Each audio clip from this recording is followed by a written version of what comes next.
Dear listeners, welcome to another exciting episode of the African Learning Together series.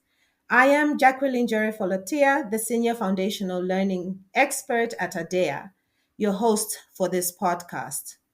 Today's podcast will discuss education through the lens of community schools. These are schools that communities have established to provide quality education for children living in areas without schools. In this podcast, we will learn how community schools support the provision of education, what problems they are trying to solve, and how they contribute to school readiness within the Zambian context. To discuss this topic, we have two individuals that have made tremendous contributions to education through their work with community schools in Zambia. We have Ms. Cleopatra Muma, from the Zambia Open Community Schools, and Mr. Marlon Piri from the Reformed Open Community Schools. Welcome, both of you, to this podcast, and thank you for taking the time to contribute to this discussion. So, before we delve into today's discussion, could you please just take a minute to introduce yourselves, tell us a bit about yourselves and what you do? So, ladies first. Cleo, over to you. Thank you. Good afternoon, Jackie. Thank you for having me on this podcast this afternoon. As you rightly indicated, my name is Cleopatra Muma. I'm Executive Director for Zambia Open Community Schools. I'm very passionate about education matters because I believe education is an equalizer. And if a child is given an opportunity to go to school, it is a promise that can change their circumstances in life. And I have been privileged to work with community schools in Zambia, an opportunity that has helped me see the other lens of community participation in the provision of education. So I'm really, really a firm believer that communities are very important stakeholders in the provision of education in Zambia. Thank you. Awesome. Thank you so much for that wonderful introduction, Cleo. Mr. Piri, over to you. Please just introduce yourself to the listeners. Thank you. Thank you so much. My name is Marlon Piri. I'm the Executive Director for Reformed Open Community Schools, common known as ROCS. And I've been working for ROCS for some time now. And like Cleo, we are both in the education for community school movement, trying to ensure that community schools receive, access to quality education like any other school in Zambia. I'm glad that indeed, after pushing for so many years to have community schools recognized by legislation, it was recognized formally by making sure that it becomes part and parcel of the education providers in Zambia in 2011 when community schools was recognized as a fourth tier of education provision in Zambia. So excited to be here. Thank you so much. Thank you so much, Mr. Piri, for that introduction. So before we start talking about some of the work that you're both doing and how it's contributing to the education sector, Cleo, could you please just give us the definition of what community schools are? Just a bit more explanation with regards to what they are and how they are formed. Thank you, Jackie. So community schools, by the name itself, are schools that are started by communities themselves, especially in areas where there's no education service available to provide education for children. So communities mobilize themselves to provide such education. Initially, when community schools started in Zambia, they were purely, run by communities, financed by communities, and teachers that were offering services, they were actually volunteer teachers, either from within the community or of neighboring communities. Over the years, we have seen community schools evolve to a place where they are right now. We have seen community schools being recognized by the government and then by an act of parliament in Zambia. We have also seen that there's been a lot of support that is going to community schools through the Ministry of Education, for example. But what still is a big characteristic of community schools is that there's a lot of active community participation. So there's a very big stake for community members to within the operations of the school. So, and that is the main distinction factor between government schools and community schools. You still find a lot of community participation in community schools. So, in a nutshell, that's what community schools are. Great. Thank you for that explanation, Cleo. And based on what you said, it sounds like there is a lot of development that has happened within the community schools space in the education sector. And that's very encouraging to hear. So the next question is for Marlon. Mr. Piri, could you please describe the situation that led to some of the work that you are doing around early childhood education in Zambia? What is it that led your organization, ROCKS, to focus on early childhood education? Well, thank you so much, Jackie, for that important question. I did allude to the fact that community schools were formally recognized by legislation by the Ministry of Education Act in 2011. And by that time, that is the time when the Directorate of Early Childhood Education was also established. And we saw from that time that there was a movement to deploy EC trained teachers. By 2011, around 1,000 trained EC teachers were deployed for the first time, that big number to EC centers. And because most schools did not have EC centers that time, what happened was that there was a policy to annex a classroom from a primary school to assign it to be an ECE classroom. And it meant that even that kind of movement or creation of that space meant that the learners were supposed to use furniture that was, being used by primary learners, and the latrines the same. Some of them did not even have, play facilities. But that was happening in government schools. Then the deployment of EC teachers, which was a good thing to the schools, but we saw that there was a rapid kind of ECE teachers that were deployed, fighting to get a higher qualification or upgrading their qualification, and applied to leave ECE subsector and joining either primary or secondary space.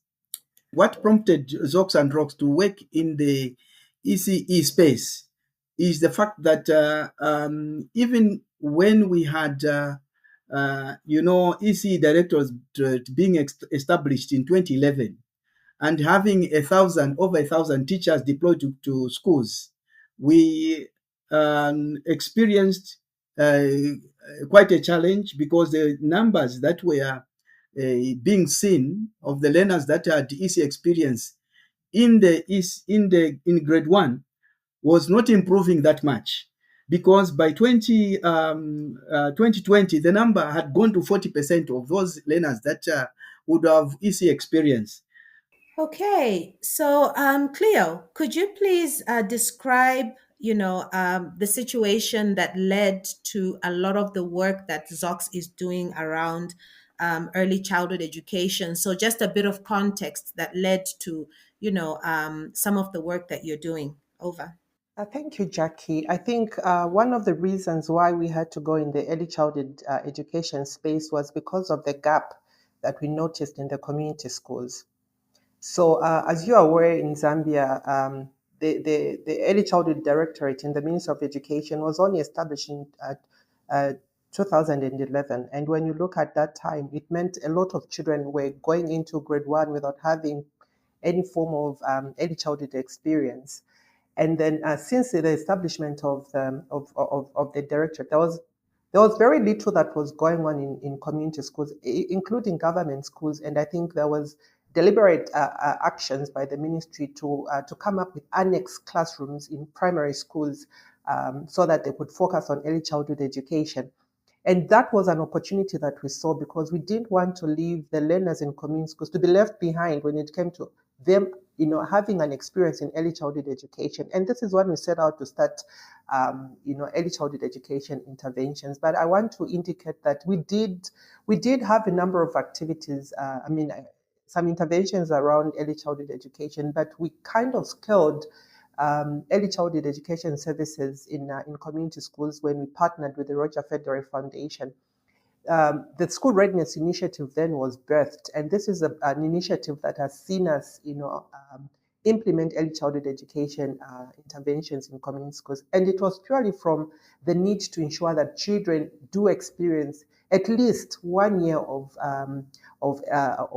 pre-primary education before they get to grade one, because the evidence was pointing to the fact that children that had experienced early childhood education were transitioning into primary school better than those that did not have the experience. So that is what actually prompted us to get into this space and ensure that children are provided with a great start to education.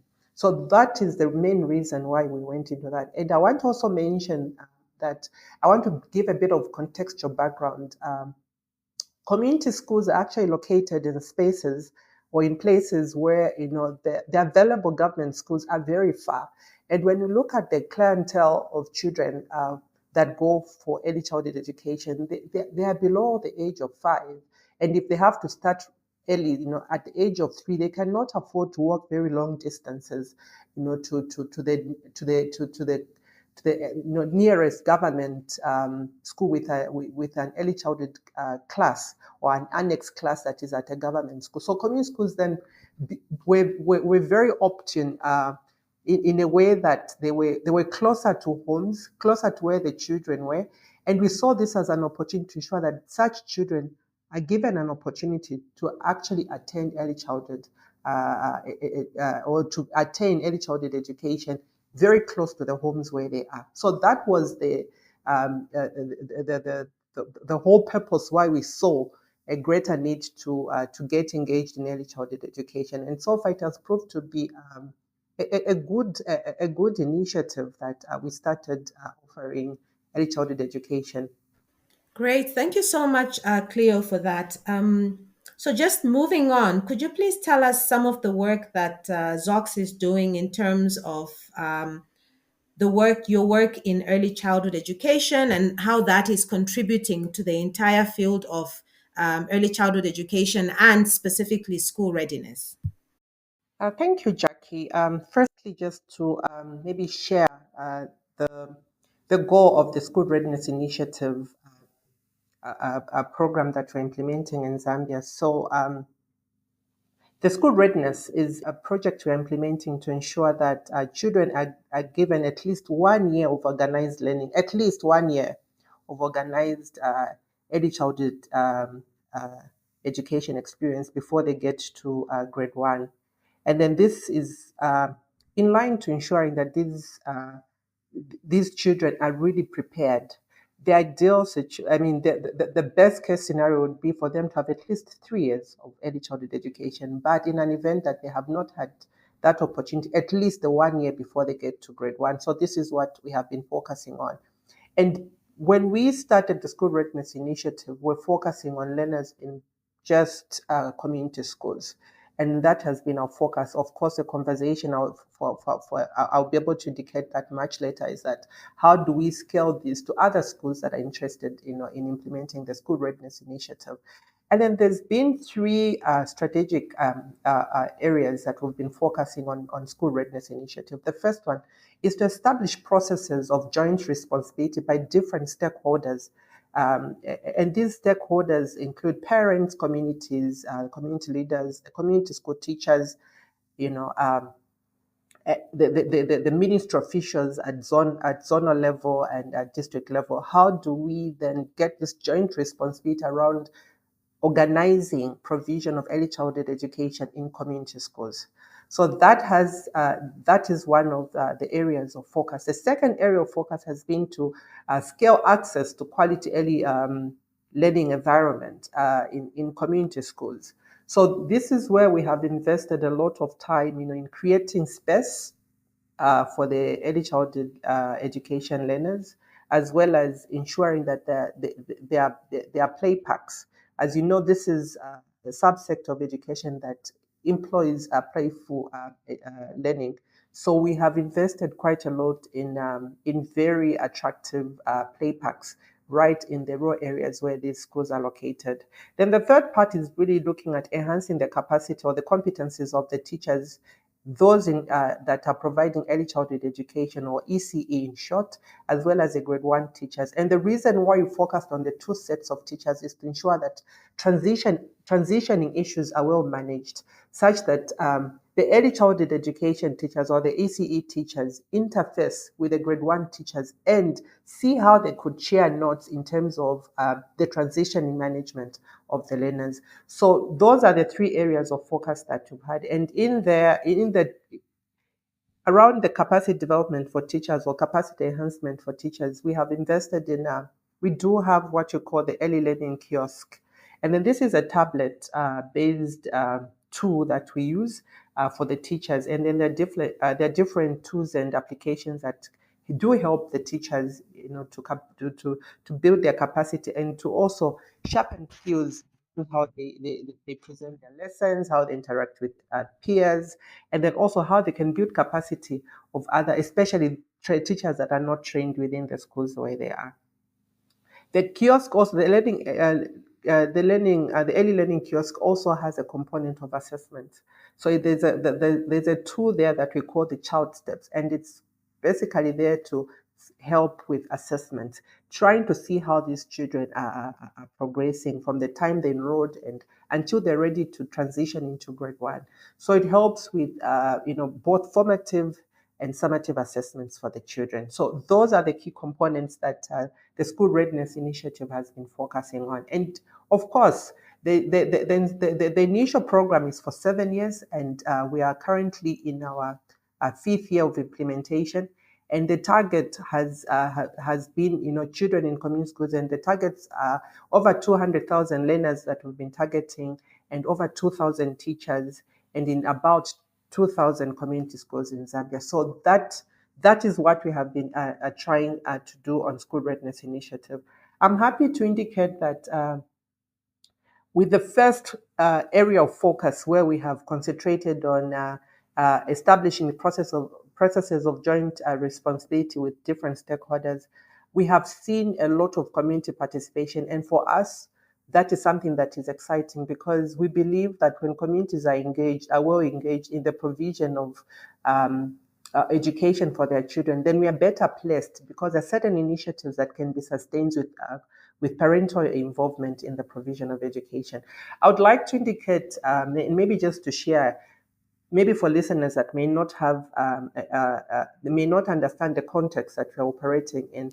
When you look at community schools, they are built, resourced by community members themselves. So participation of parents, who I believe are the first educators to these young people, is crucial in sustaining some of these interventions that we have been trying to promote on the program, because we know that once communities have a buy-in and they see the benefits of their involvement and what that does to their children, we see a very supportive environment in the households where these children come from, and that makes it easier for teachers to then support these learners in school.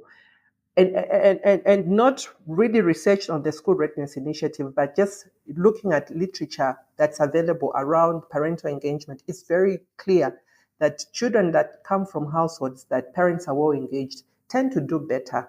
And that's why we have focused so much on parental engagement in our School Readiness Initiative.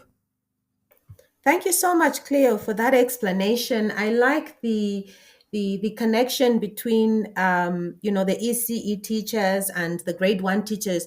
Oftentimes that link is lost, and I'm happy to hear that in your project there is a deliberate effort to try and make sure that that linkage is not lost. So just speaking again around the teachers, could you please tell us, where you get your teachers from? Are they from the community? Do you recruit them, or are they recruited by government? And also in terms of qualifications, how does your project work around that?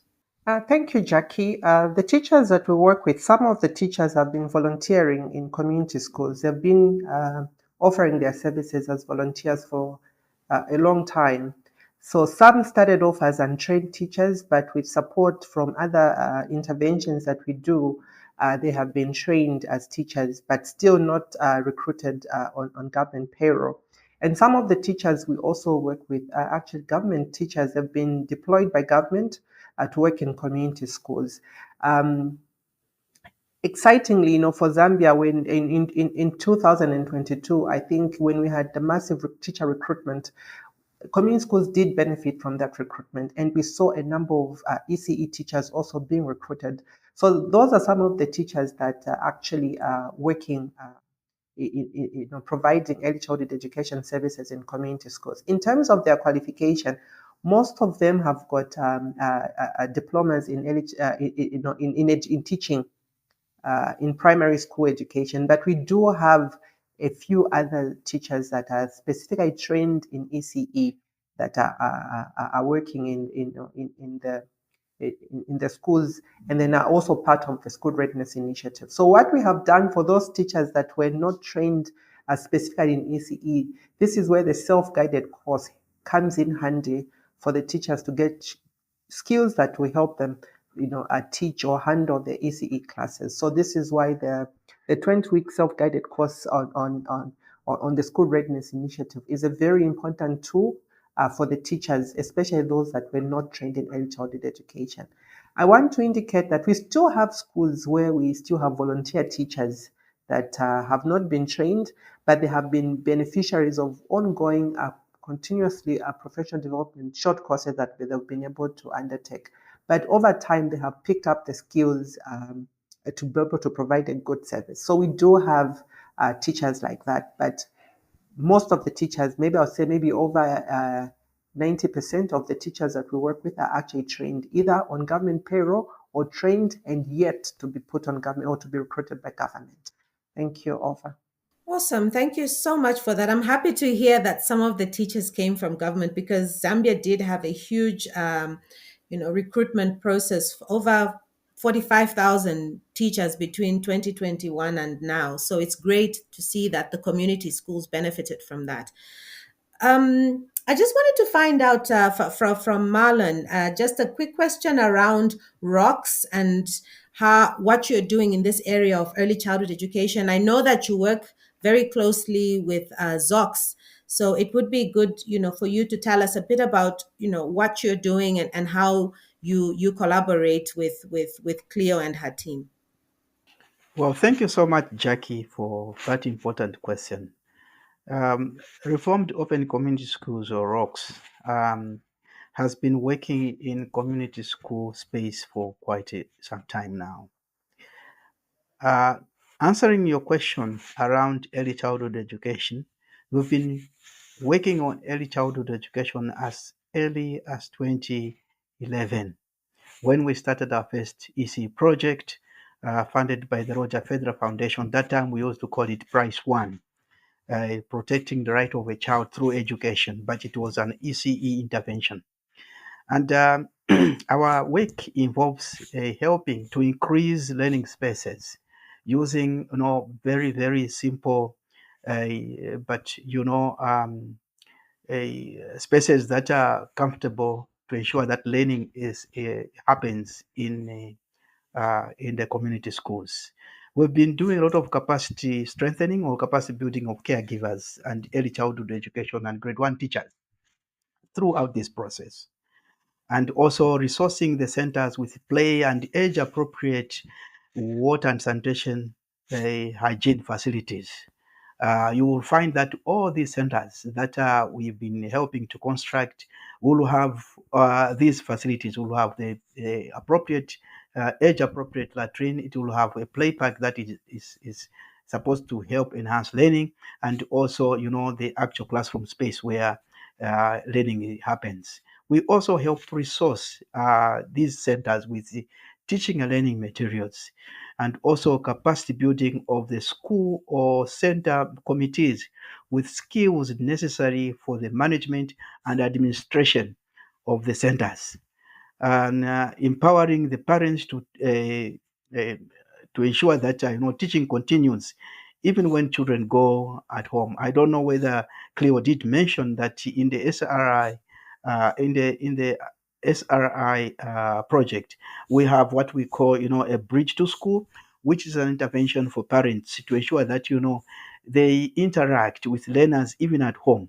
It is a deck of 9 cards that parents are trained to use. It's a user friendly and mostly pictorial to help parents speak to their learners in a language that would help them to enhance their learning even at home.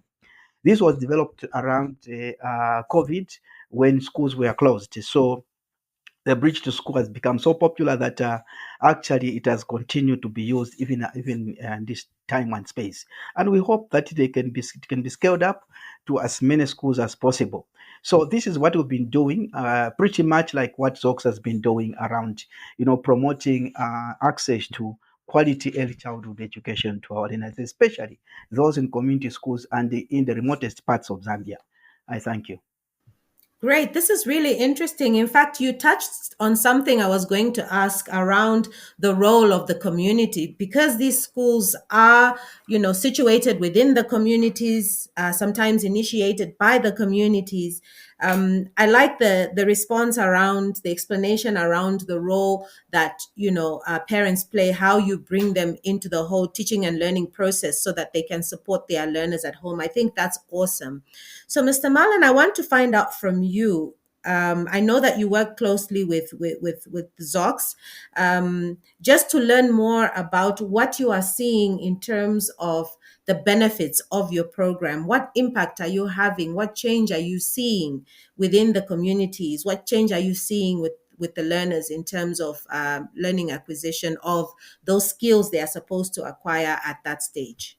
The changes that we are seeing, first, when you look at the community itself, the communities around where we are doing our EC services, you find that there's around a lot of interest from parents to ensure that they bring their learners to school. Because, the EC children are those children that are still under the care of the family, of their mothers or their fathers or the guardians.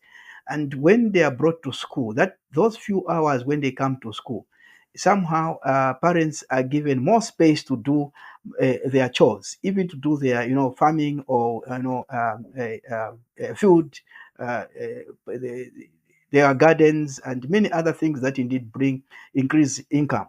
So you'll find that it has become quite popular in the rural area because it was not there before. I think most of the ECE services were being given by private schools and in town, where people would be able to afford to pay. But bringing this service to the rural area, it has helped the parents actually to be more productive in the areas because they bring the children to school. So that is a benefit. The other benefit we are seeing is that children are able to be monitored in terms of their developmental milestones are able to be monitored by trained professionals at the EC centers. So that is a huge, huge kind of impact that we are seeing. Our work has also increased visibility of which services, even in the remotest parts of the country that had never had any EC services. Also, increased government support for the community schools. For example, deployment of EC trained teachers. We've seen that increase because now when we go with them to the field, they see this amazing work that we've been doing. They are encouraged to send, trained teachers and encouraged to do standards monitoring quite often in community schools. So those are some of the impacts that we are seeing. Some of the lessons that we are learning around these things we are doing is that the low cost model can help enhance access even in the remotest parts of the country. The other thing that we are seeing is that the use of technology as a tool for promoting continuous professional development through self-guided course, reinforced by mentorship from the zonal insight coordinators. These are teachers that are placed in the zones to help the capacity building of teachers. They become mentors in the program that we are doing. Also, the district resource centers become mentors to these teachers who sometimes would have had no opportunity for mentorship. They now have this great opportunity for mentorship, has proved to help close the skill gap that has been existing for quite a while. So it is a great opportunity, and we are seeing quite a lot of impact of it in the environment or the communities that we are working. Children are now able to break through early. And I think I was amazed recently when I went to Vubwi to find that no, children are able, to identify at least a 2 letter or 3 letter word at very early age. So we can see the impact of this engagement even in the remotest parts of Zambia. Someone was saying actually, those services, the learners that can be able to break through that early in that kind of environment is quite encouraging. Thank you so much, Marlon. Cleo, so could you tell us from the ZOC's perspective some of the results or changes that you are seeing as a result of the work that you're doing on the ground? Yeah, so thank you, Jackie, for that very important question around what have we been able to see, with these years of implementing the results from the School Readiness Initiative and the impact seen so far. So I would like to indicate that for me, I think the first very visible result that we've been able to see implementing the School Readiness Initiative has been the increased enrollment of ECE learners in schools.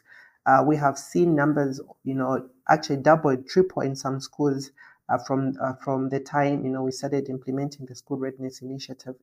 And we have seen also parents just get excited, around enrolling their children in ECE services.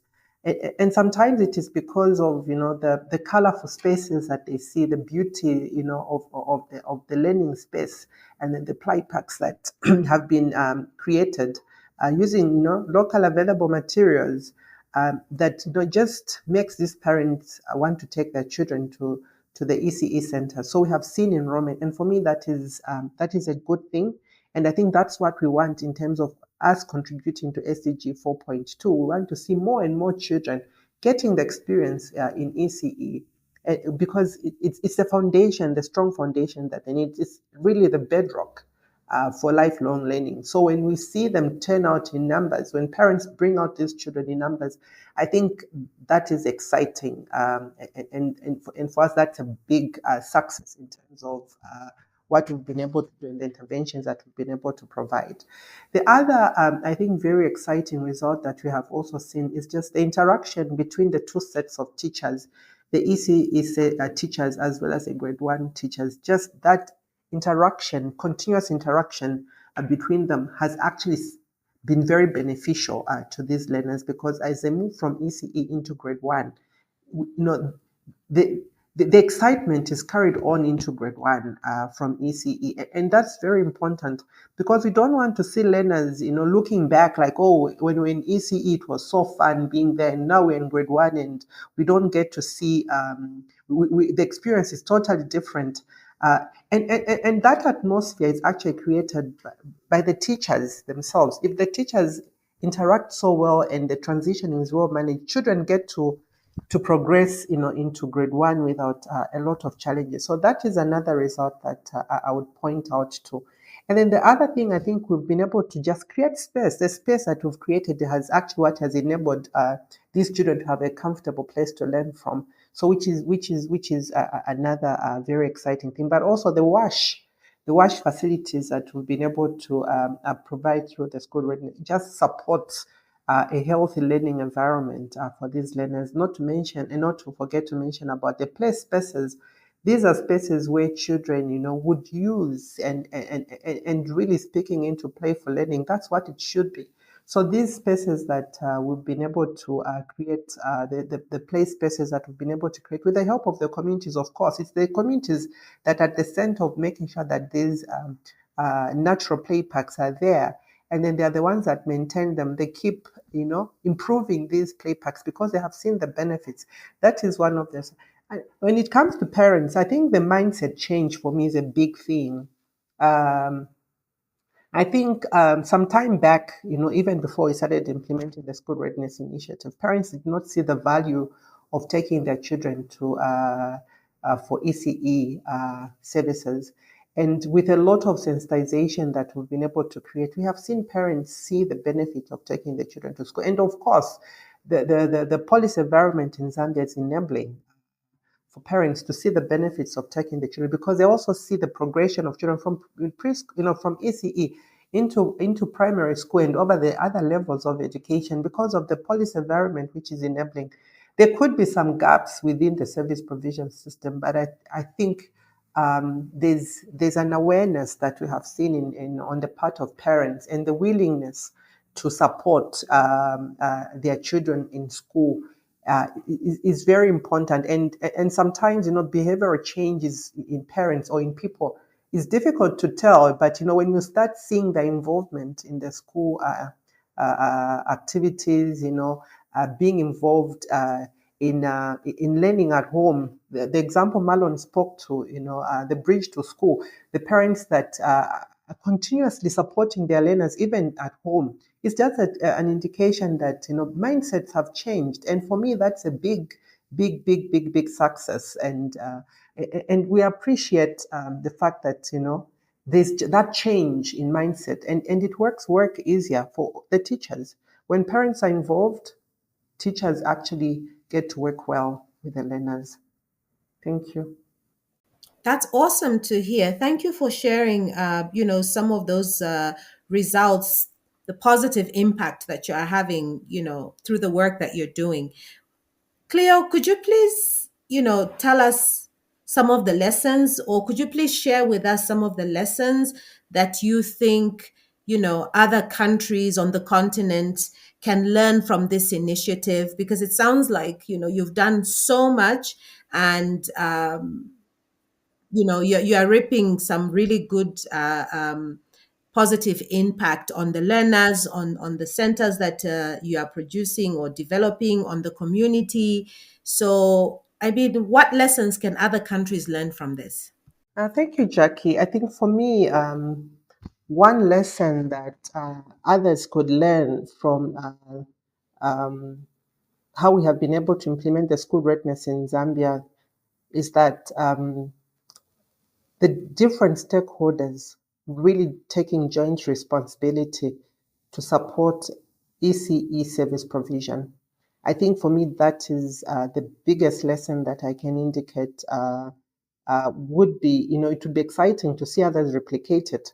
So where we have seen community level structures really see their role in ECE provision, and we have also seen from the ministry, the lower levels of the Ministry of Education, the district level, the zone level, being involved, even school leadership, school leaders being involved and supporting teachers and doing their part. I think that has been exciting, but also a very important stakeholder when it comes to the community stakeholder.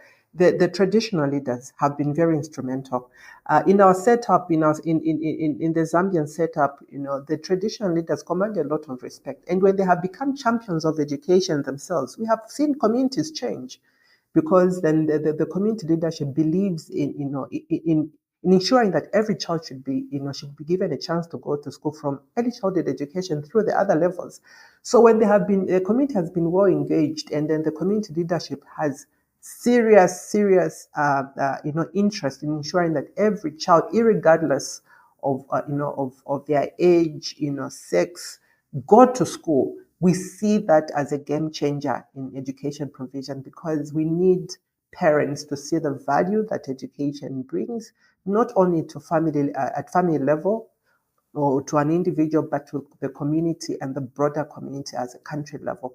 We need our children to be educated, because they are the future leaders to develop our country. So we need the human resource that we need for the future of this country. So it's very, very, very important. And I think for me, the way the community, the school readiness initiative has brought on board the different stakeholders and just ensure that each one of those stakeholders see their responsibility and together jointly agree to work together. For me, I think that's the biggest lesson. I'll allow my colleague Marlon maybe to speak into other lessons. Thank you so much, Cleo, for that. Over to you, Marlon. Any contributions to what additions to what has been said? Yes, I would like to add on what Cleo has shared, that we are seeing, the joint responsibility that she has alluded to. where you have a lot of community involvement, parents getting involved in ensuring that they support the learning, teaching and learning at school. We have seen where parents come to school to help teachers, to make toys that children can be able to use and interact, and also they come to teach songs, traditional songs, that help learners to interact with the communities. And when a child goes back home to say, yeah, today my father came or my mother came and he was the one that sang a song to us, it encourages other parents to do the same. So you will find that there's a lot of activity at the school where parents are coming in and helping to to provide that kind of support to the education. So that is very good, I think, lesson for us that we have seen when parents buy into the program like this one. They support it. We find that the program thrives, and sooner or later you find that even the learning space that you created is not enough to capture the numbers that would want to come to school. Some of the schools, you find that you constructed something that can take up to 40 learners. Suddenly it is 50, it is 100 learners. So you create another center.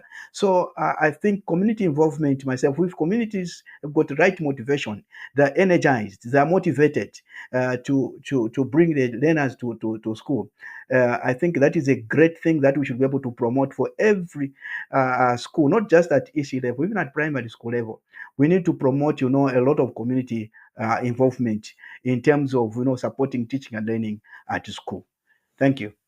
And maybe, Jackie, just to indicate that I think for our country, another lesson has comes from just the leadership, the national leadership. I think the excitement and the value that the national leadership has actually placed on education is a good lesson, for all of us in the education space, because then it really sets the tone for the investment that's going into education matters in the country. Recently, very excited about our own president being the champion for foundational learning. For me, government commitment and government policy is very critical, to every other intervention that any stakeholder in the education sector is going to undertake. And I think it's a good lesson, that government has actually prioritized education in the country, and and also, government has allowed other stakeholders to come on board. There's just this multi-sectoral approach to providing education. It's good, but also very interesting space is just how there's been conversations, of course, not conclusive, but I think for me speaks into a good learning point. Just the investment in technology, I think that's critical, and it's one of the lessons that we have also seen on the School Readiness Initiative. There's the inclusion of technology for teachers to use tablets for their own ongoing capacity development, as well as to prepare lessons, as well as assessment for the learners. It's a good practice.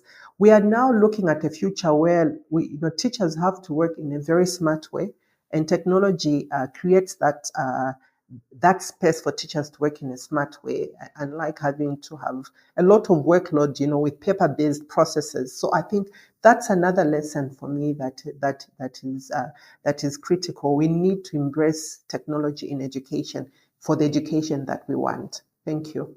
That's great. Thank you so much, Cleo, for that contribution. Marlon, is there anything you would like to add with regards to lessons that other African countries can learn? No, I think Cleo has ably, elaborated the additional points. Thank you. Great. Thank you so, so much, Marlon and Cleo. I think this has been a really, really, really enlightening discussion. I think that, looking at education from the community perspective is important because, as we know, in some places, it is difficult to access schools. Learners have to go, travel for very long distances to get to schools. So the aspect of working with communities to create these schools, to run these schools, and ensure that learners are getting good quality early childhood education and early grade education will definitely contribute to the development of those foundational skills that learners need in order for them to excel, academically, but also later in their lives. So thank you so much. And the information that has been provided by our speakers on the role of community schools in Zambia and how they are contributing to school readiness, as well as the lessons that they have shared with us, are invaluable. And they have brought a different perspective to education provision that we usually don't pay attention to or we don't know about. And we hope that other African countries and our listeners, wherever you are in the world, will find, these lessons useful. Please visit their website to learn more about the work that they are doing. So the Zambia Open Community Schools website and the Reformed Open Community School websites. So thanks again, Cleo and Marlon, for this informative discussion. And to our listeners, thank you. Thank you so much for listening to our podcast. Until the next podcast, have a great day.